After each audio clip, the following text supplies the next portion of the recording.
er kommet, og vi er her på Valdemars Slot på Tåsinge. I 12 uger har vores 4 hovedpersoner rejst landet rundt i jagten på den store kærlighed.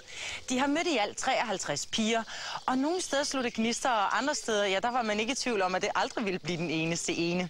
En ting, der dog var klart for alle og enhver, var, at der var noget helt specielt mellem Claus og Marika. Claus mødte Marika allerede i den anden uge af den eneste ene. Mødte er måske så meget sagt, for deres første date varede kun 10 minutter, og de så aldrig hinanden, for daten var en blind date, men den tynde væg stod ikke i vejen for de varme følelser. Nu begynder jeg bare at skrive plusser herover. Altså. Og allerede kort tid efter havde Marika inviteret Claus hjem til Aarhus, hvor de sammen skulle sætte farver på kærligheden. De er meget forskellige billeder, har du tænkt over det? Ja, men du kan vel lære at elske mig.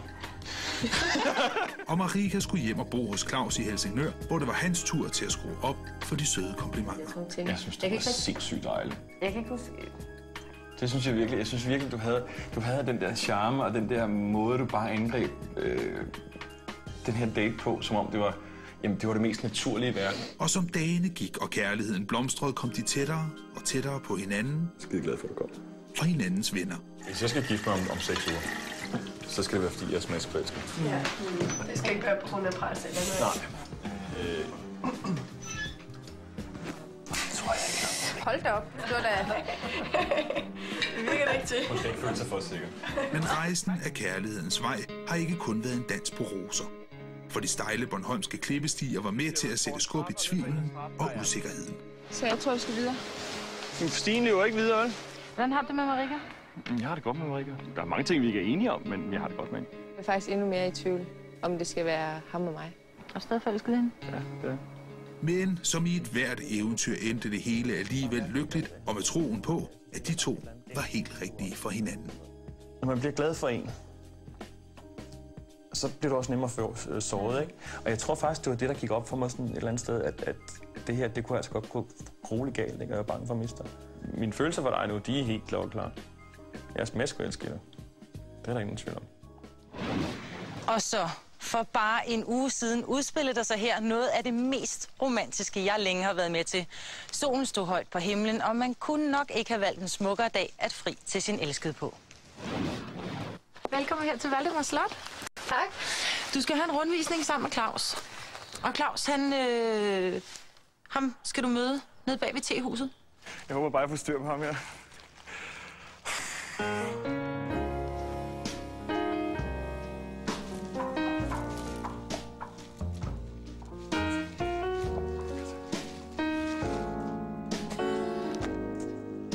Ej, hvor er det ikke rigtigt.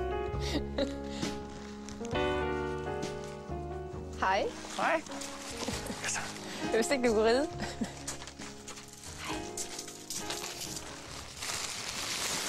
Ja, de er vist til dig. Er det til mig? Tak. Hold da op, hvor er de flot. Det gør du ikke.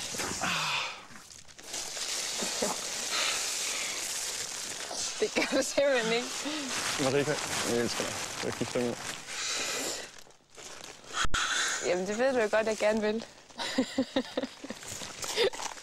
Det var det dumt.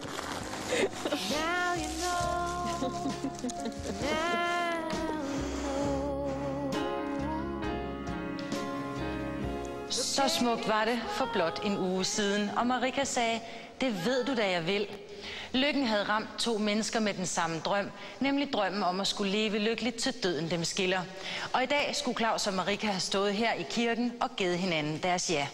Men der bliver ikke noget bryllup. For bare 2 dage efter, at Claus havde friet, kom han tidligere om morgenen op på redaktionen til os, der laver programmet. Og det var tydeligt, at alt ikke var, som det skulle være. Som jeg har det nu her, der er ikke noget, der kan stoppe mig. Ikke 10 vilde heste kan stoppe mig til at hive mig hen til det bryllup. Og jeg har haft det sådan her siden vi friede. Og det gik jeg ud fra, fordi at det var en stor beslutning, og det var svært, og det var noget af det sværeste, jeg har gjort i mit liv, ikke? Og sådan havde det i går også, så er vi her i går og sidder og snakker om bryllupsforberedelser og snakker om ting og sager, så sidder jeg bare sådan her. Jamen, hvad er det der sker her, ikke? Altså, jeg vinder ikke noget ved at gifte mig med hende. Fordi hvis jeg lader være, så har jeg hende stadig igen i morgen. Og jeg er stadigvæk sammen med hende. Vi skal stadigvæk finde ud af, hvor vi skal bo. Vi skal stadigvæk finde ud af, hvad for job vi har. Men vi har ikke papir på hinanden, og vi kan prøve at leve sammen. Hvis jeg bliver gift med hende, og hvis jeg så gifter med hende om et halvt år, som jeg helt klart har lyst til, jamen, så ved jeg, at vi har boet sammen. Jeg ved, at jeg kan holde hende ud. Jeg ved, at når jeg har en eller anden syg humor eller laver et eller andet, så kan hun lide mig for, hvem jeg er. Og vi ikke skal skændes. Så jeg ved, at jeg er mig selv og afslappet og rolig sammen med hende. Også når jeg sidder hjemme på sofaen og bare har lyst til at glo tv. Det ved jeg ikke nu. Det er bare ikke rigtigt. Det er virkelig ikke rigtigt.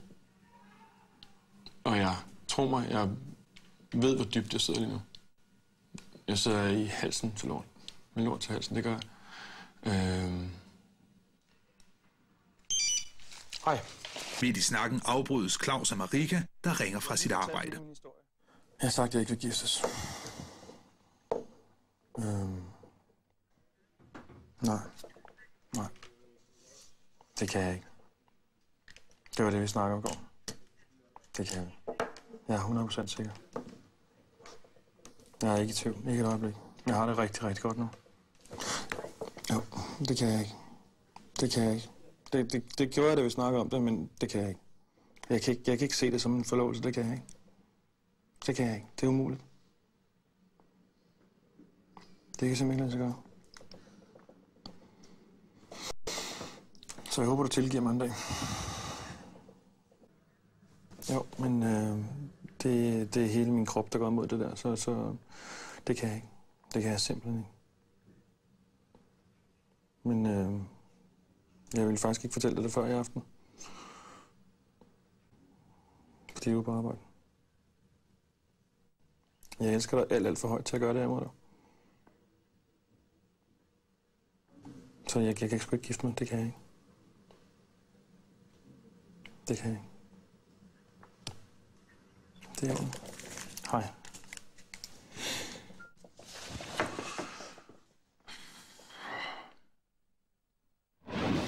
Claus havde taget sin beslutning. Spørgsmålet er nu bare, om Marika kan leve med den beslutning. Der var ikke særlig lang tid fra selve frieriet til det store bryllup, så da Marika havde givet Claus sit ja, blev der sat turbo på forberedelserne til det, der skulle have været et overdådigt slotsbryllup. På Valdemar Slot var der ret op i brudesvinen. I kirken var blomsterdekoratørerne gået i gang med den helt store udsmykning. Og kokken, Finn Krohmann, havde været på indkøb til en eksklusiv bryllupsmiddag. Det, som de skulle have haft, det var dansk hummer, limemarineret, til hovedret en farseret vakkel med nye danske kartofler, madeiasauce og til dessert en klassisk tiramisu. Og så var billetterne til drømmerejsen til Thailand bestilt. Og ikke nok med, at denne bungalow med egen swimmingpool havde fået sat et navneskilt med Claus og Marika på døren, så skulle det unge par have tilbragt 3 dage alene på denne ø i den romantiske honeymoon-hytte. Men sådan skulle det ikke være.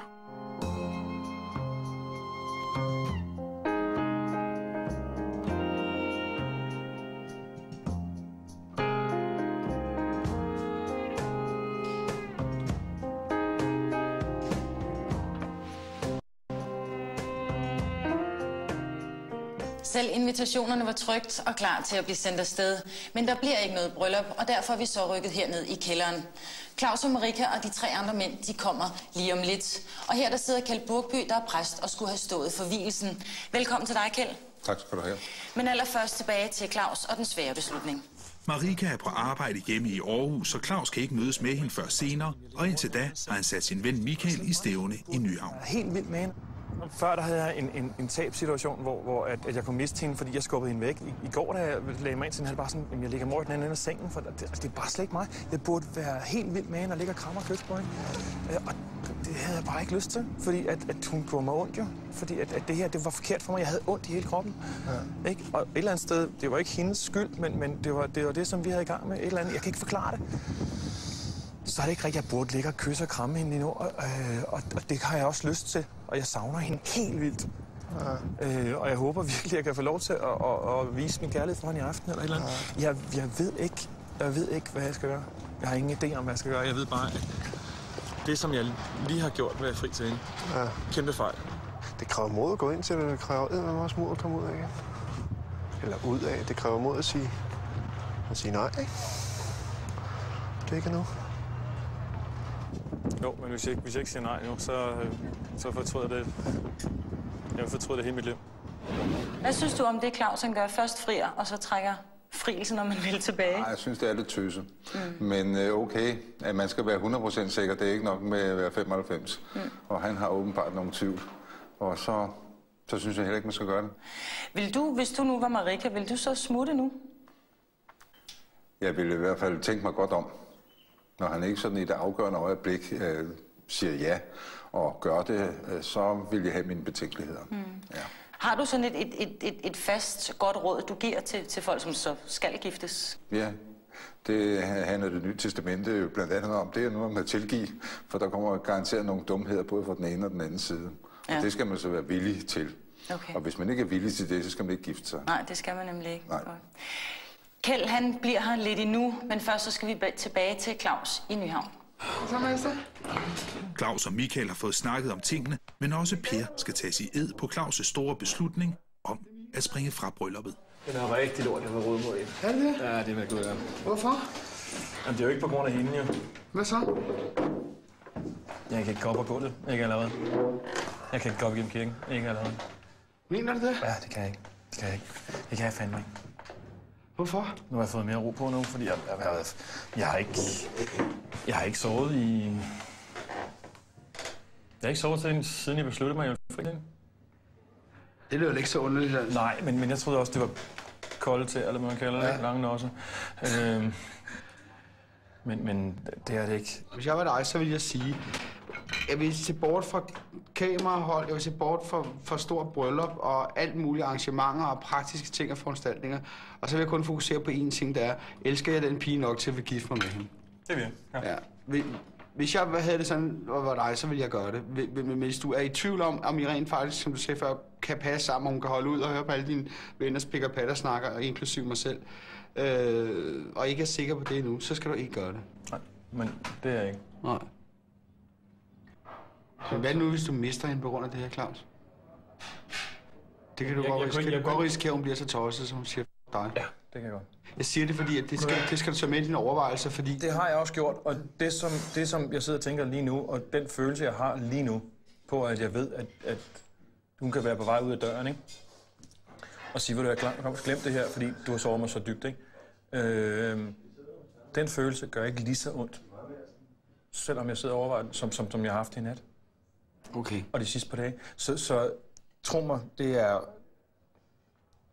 Du har ingen idé om, hvor det har gjort. Kan man fri og så ombestemme sig?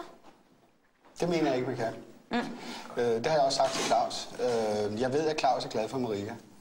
Jeg kan godt forstå, at han bliver presset hele den her setup og hele situationen. Men når man har sagt A, må man sige B.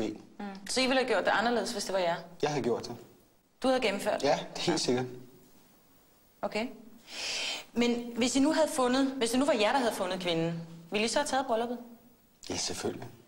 Altså, jamen, de her omgivelser og det her, altså, jeg vil aldrig nogensinde selv få mulighed til at få et bryllup, der vil være så smukt som det her. Jeg ved godt, at der er tv på, og det kan være svært, men altså, møder man en pige, jeg elsker hende, og hun går med til det og siger, jeg vil gerne gifte mig med dig, så vil det da være genialt at gøre det sådan et sted. Det er da helt sikkert. Carsten, vil du gifte dig med tv på? Det tror jeg ikke, jeg har nogen problemer i. Men det kræver, at vi var klar, og hun var den rigtige. Hvordan kommer Claus videre nu? Jamen, jeg mener helt klart, at Claus skal være fremme i skoene nu. Han skal virkelig. Altså, Claus han skal spørge Marika der, om hun ikke har lyst til at tage med ham en tur et eller andet sted hen. Og så må han skal fandme være sød ved hende nu. Han mangler virkelig nogle point i bogen, det gør han. Det tror jeg også godt, Claus. Han er lidt bagud. Ja, han er meget bagud. Hvad siger du, Kjeld? Har du et godt råd til Claus om, hvordan han kommer videre med Marika? Ja, jeg vil jo også sørge for, at hun nu kommer til at føle sig som en eller anden stjerne, og det er så op til ham at sørge for det. Forkæle hende, og så træffe beslutning om, at denne gang bliver det aflyst, og næste gang så gennemfører vi. Okay, ja. Godt. Claus har altså taget sin beslutning, og han har rådført sig med sin ven Michael og med Per. Og han har ringet til Marika og fortalt om sin beslutning. Men hvad siger den anden hovedperson? Hvordan skal Marika takle enhver kvindes mareridt?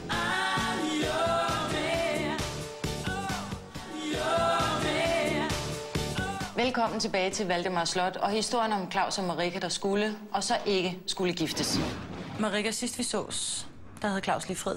I skulle giftes. Det skal I ikke mere. Hvordan virker det på dig? Det kom sådan lidt som et chok, ikke? Og det blev jeg sådan lidt overrasket over. Ikke, at vi ikke har ventet det, for vi har snakket frem og tilbage, om det her skulle være. Og jeg har selv været ekstremt meget i tvivl. Men i og med, at han har sat sig op på en hest og var rendet ned, så tænkte jeg, okay, den her mand, han er 110 sikker på, at det skal være ham og mig. Ellers har han ikke gjort det. Hvordan reagerer du, da han siger til dig, Marika, jeg har taget munden for fuld. Jeg synes ikke, vi skal gifte os alligevel.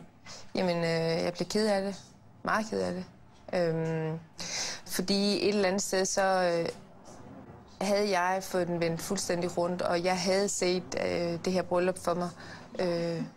Og min familie havde jo fået besked og sådan nogle ting, ikke? Så den ramte hårdt et eller andet sted. Og den ramte også hårdere, end jeg måske umiddelbart havde regnet med. Hvordan er dine følelser over for Claus lige nu? Jamen lige nu er de meget blandet. Fordi jeg vil sige, at den her oplevelse kan måske godt være så kraftig, at den kan koste forholdet. Elsker du ham? Det kan jeg ikke sige lige nu. Hvis han kom ind ad døren lige nu, vil du så have lyst til at rejse dig op og give ham et kram? Nej. Der er en smule vrede i dig? Eller dine følelser, der bare er forsvundet? Det jeg ikke kan sige, altså, og det er det, jeg skal finde ud af. Okay. Og det ved jeg godt, det kan virke mærkeligt, men et eller andet sted, så er jeg så bitter over, at han ikke har kunne se det før. Det er meget bitter over. Og som jeg også sagde til ham, jamen, vi snakkede om det om aftenen, og jeg har også svagtet frem og tilbage. Det havde været det nemmeste at stoppe det før. Det hele var ellers så yndigt. Men ved, når den er der, og det er helt klart, du har det bare.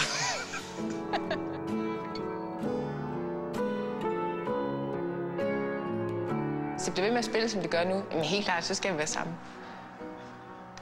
Det er klart. Der er altså et eller andet. Jeg ved ikke, hvad det er, men jeg ved, det er rigtigt. Marika, I skulle giftes, og så blot en uge før brylluppet, der bliver frieriet trukket tilbage. Hvordan har du det med det? Jamen, det er selvfølgelig ikke særlig sjovt, fordi vi jo havde taget en beslutning om, at nu skulle det være. Men Claus, hvad tænkte du på? Jeg tænkte på, at det gik for stærkt. Alle de ting, som jeg ville gøre for... Altså, jeg friede til Marika, fordi jeg følte, det var rigtigt. Men jeg har selvfølgelig også levet den her boble, der hedder Den Eneste Ene, i 4 måneder. Og blevet påvirket af den, selvfølgelig. Og det var grunden til, at jeg gjorde det. Grunden til, at jeg trækker den tilbage, det er de samme årsager. Det går alt for stærkt. Man kan ikke lave et bryllup på 10 dage. Jeg kan i hvert fald ikke. Jeg kan ikke få mit følelsesliv med at få de ting på plads. Og det, som der står for et bryllup for mig, det kan jeg ikke få på 10 dage. Det troede jeg kunne. Det var jeg trukket tilbage. Tænkte du på Marikas følelser, da du blev enig med dig selv, om du ikke ville gifte sig alligevel? Eller var det kun dig selv? Altså, vi var begge to i tvivl på et tidspunkt. Også fordi det går meget, meget stærkt. Vi har ikke prøvet at bo sammen, som os to, og finde ud af, om vi kan finde ud af det der. Og det vil jeg gerne. Altså, frihed står stadigvæk med magt, i min verden i hvert fald. Det var også derfor, jeg tog trække den tilbage, for det var ikke på grund af Marika, jeg trak den tilbage. Det var fordi, det gik for stærkt. Hvis jeg havde sat en dato om et år, så havde det været rigtigt for mig. Men kan du forstå, hvis Marika er en smule skuffet? Selvfølgelig kan jeg det. Altså, det er det værste, der kan ske og gøres. Men på det tidspunkt, der tænkte jeg mere på mig selv, end jeg tænkte på noget andet. Og der var mine følelser langt større end hele det her show og hele det her opsæt. Også Marika var den sags skyld, fordi jeg havde det rigtig dårligt. Men Marika, er du skuffet?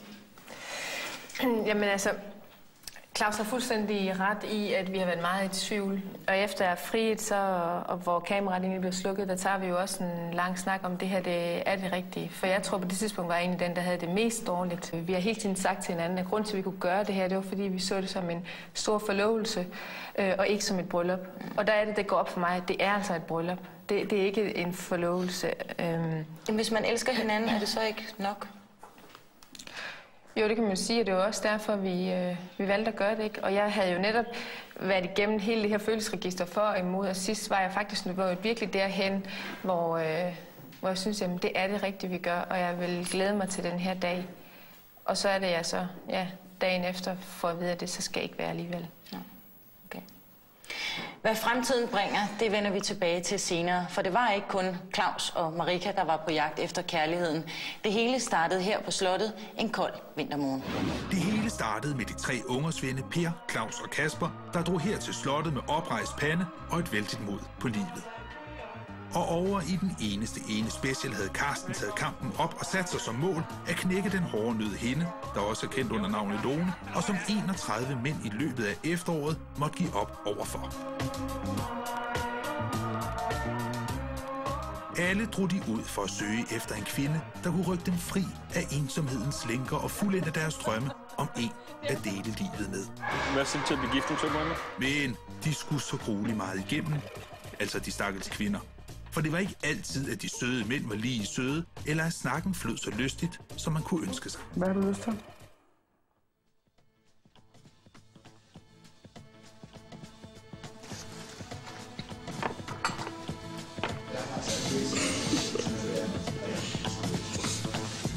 Og Carsten gjorde alt, hvad han kunne for at bryde isen til hende, den utilnærmelige jyde. Ja, jeg tænkte. Ej, det er billigt, ikke? Og hvad de dog ikke gjorde, de kære mænd, for at imponere. Eller var det bare for at få tøjet af pigerne, at det hele tiden var noget med vand. Claus viste sig som et naturtalent inden for flere sportsgrene, mens Per var en natural born skier. Og det kan kun undre, at pigerne ikke stod i kø for at date ham, da mændene tog til Østrig for at prøve lykken. På Bornholm skulle de stakkels hårdt prøvede nyudsprungne par for alvor teste deres kærlighed, tålmodighed og evner til at tilpasse sig den barske natur, og samtidig prøve at se det godt ud. De gjorde faktisk alt, hvad de kunne for at indønde sig hos det modsatte køn. Kasper sprang ud i det totale stilskifte, mens Carsten havde fået specialbygget udstyr til sin første date med Lone. Alt det og meget mere, blot for at få sig en kæreste. 4 mænd på slap line og 4 mænd med 4 meget forskellige måder at score på. Vi har kigget lidt nærmere på jeres teknikker op her. Vi starter med dig. Ja, det gør jeg vel.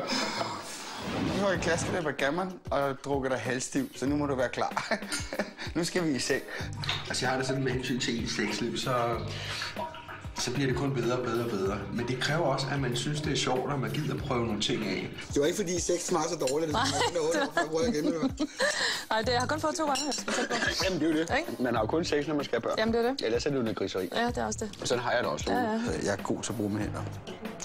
Jeg kan sagtens rive vægge ned og mure nye op og støbe fundamenter og lave klakker og reparere bilen og flytte carporten og elske med og lave mad samtidig. Altså. Tag en taxa ind, nu kan vi lige nå at gøre det gravid inden for det før, kan vi ikke det? Det kan da godt. Så vil jeg rive tøjet af dig og lave noget vildt elskov med dig inde i sofaen. Fedt nok.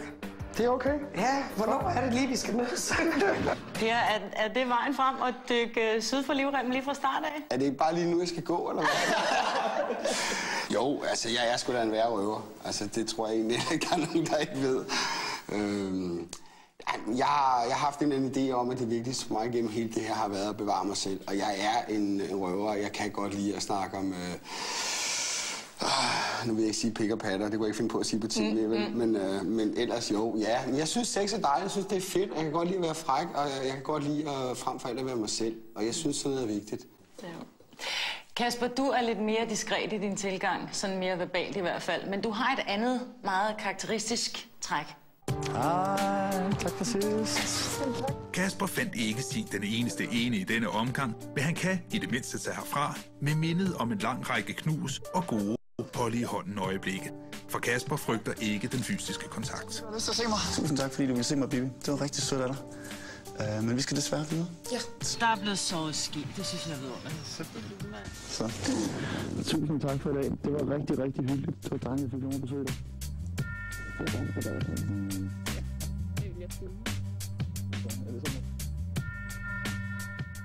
Kasper, er det bevidst, at du altid søger fysisk kontakt sådan med det samme? Det er det. Er du ikke bange for, at folk bliver sådan lidt... Du ved, altså man bliver sådan lidt... det er for hurtigt. Der tror jeg nok, jeg vil holde mig meget op af Per og sige, altså jeg er sådan, jeg er meget fysisk, og jeg elsker at røre ved folk, og det giver en personlighed meget, meget hurtigere.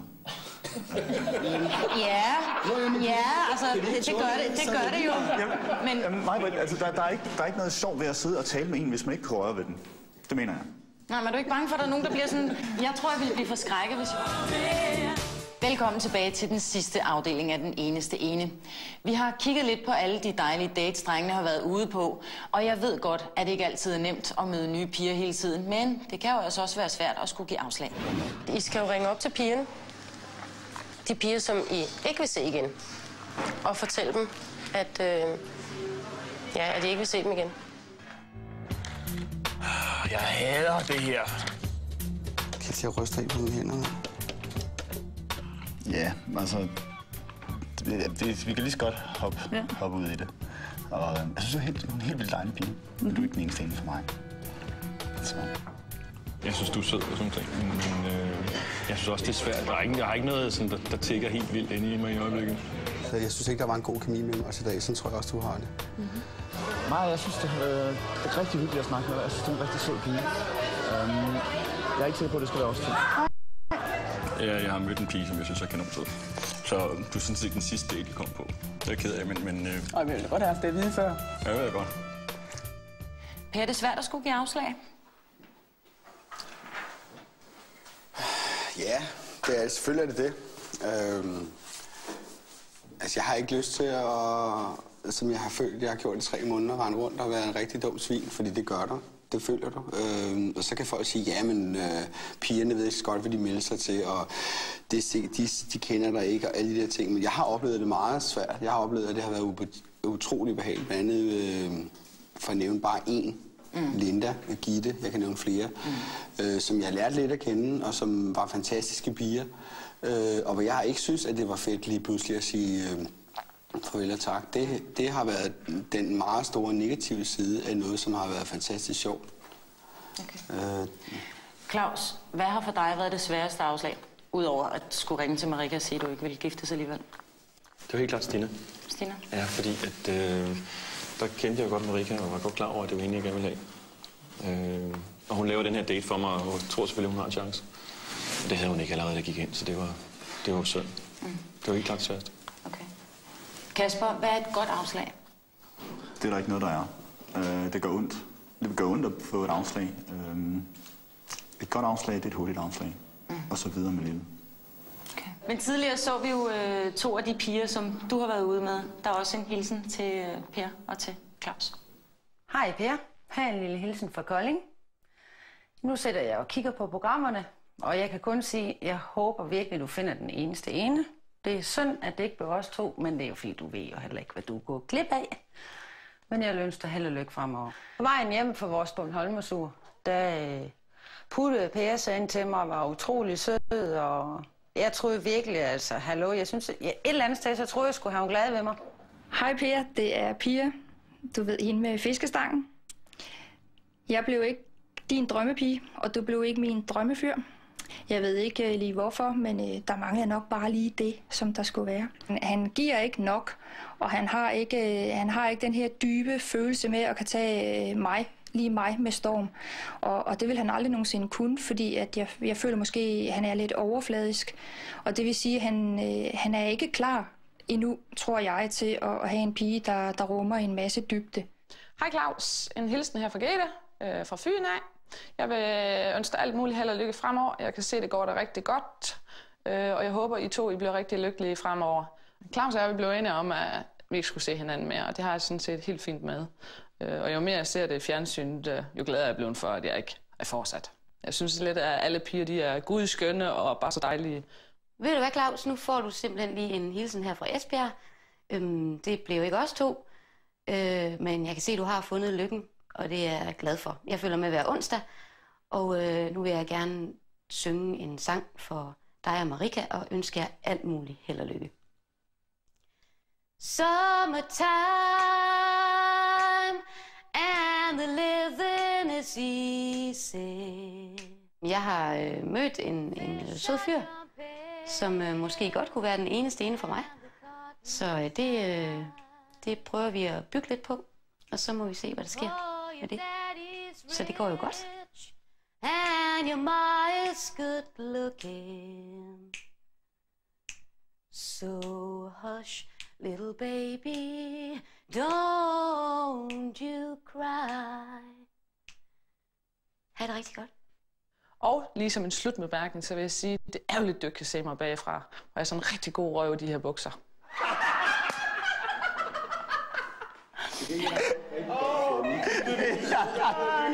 Men er det ikke dejligt at se, at kærligheden trods alt blomstrer ude i verden? Men Per, tror du stadig på kærligheden? Ja, det gør jeg. Det gør jeg helt sikkert. Den dag, hvor jeg tror på kærligheden, så er der mig, der står oppe på toppen af broen. Altså. Jeg vil aldrig kunne leve uden at tro på kærligheden. Jeg vil også godt have lov til at sige en ting til Claus og Marika, hvis jeg må det. Og det er, at jeg ved godt, at Marika lige fra starten måske ikke synes, jeg var lige sådan en, hun ville have, der sad på morgenbordet. Men jeg kender Claus godt, og jeg tror godt på, at I to kan finde ud af det sammen, og det mener jeg fandme. I skal bare lige have lov til at komme væk fra alt det her, og så få en god tur sammen. Og hvis I på et eller andet tidspunkt finder ud af, at I gerne vil give til hinanden, så vil jeg godt have lov til at holde jeres bryllup. Hold da op. Det mener jeg. Det var da fint sagt. Carsten, hvordan ser det ud i dit kærlighedsbarometer? Ja, det ved jeg ikke rigtigt. Der er ikke rigtig noget sådan... Der er ikke rigtig noget sådan... Der er ikke noget på beding? Der er ikke rigtig noget på beding. Nej. Uge efter uge har de 4 mænd skulle afgøre og vælge, hvem der skulle have pladsen som deres hjertes udkårne. Og her kommer alle de, som har haft en plads. Gitte var den første pige, som Claus satte i sit hjerte.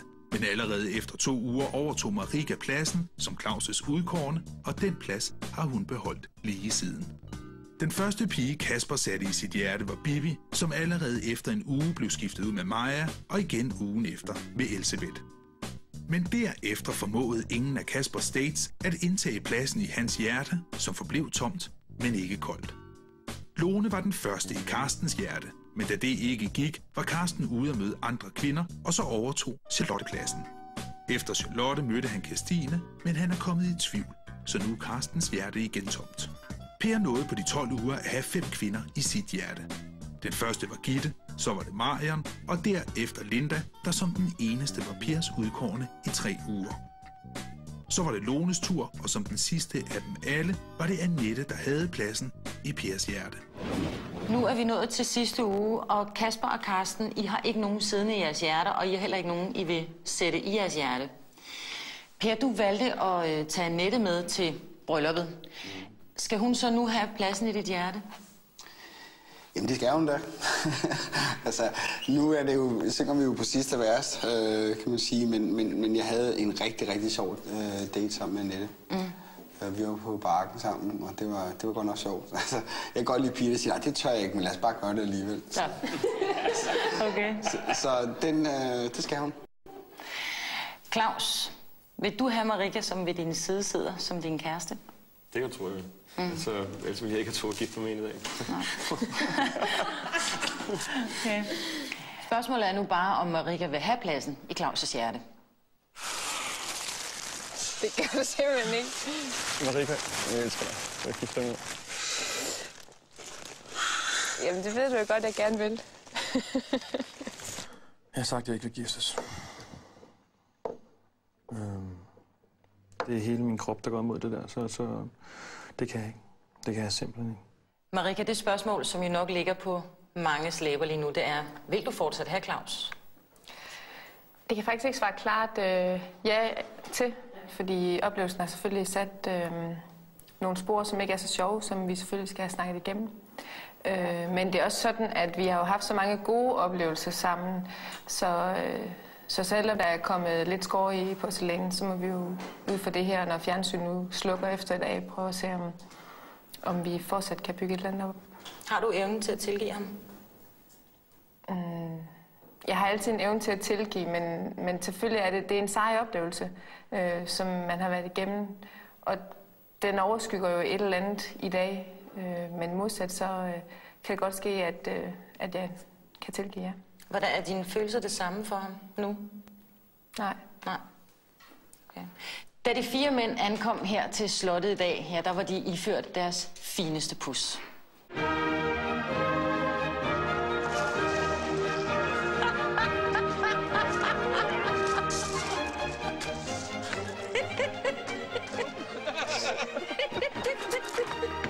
Hold kæft for sindssygt. Jeg er svævet. Majbrit, hvad er det for noget tøj, du har på? Hvordan fanden kan du komme på et slot sådan der? Ja, det går altså ikke. Sgu da ikke noget. Nej, tak skal du have. Hold kæft, mand. Carsten, har du ikke noget tøj til hende? Du kan ikke gå rundt. Du kan sgu da ikke gå sådan der rundt for et slot. Nej, det vil jeg ikke sige. Nu har vi virkelig gjort noget for sagen her. Værsgo, en rigtig dronningekjole til dig.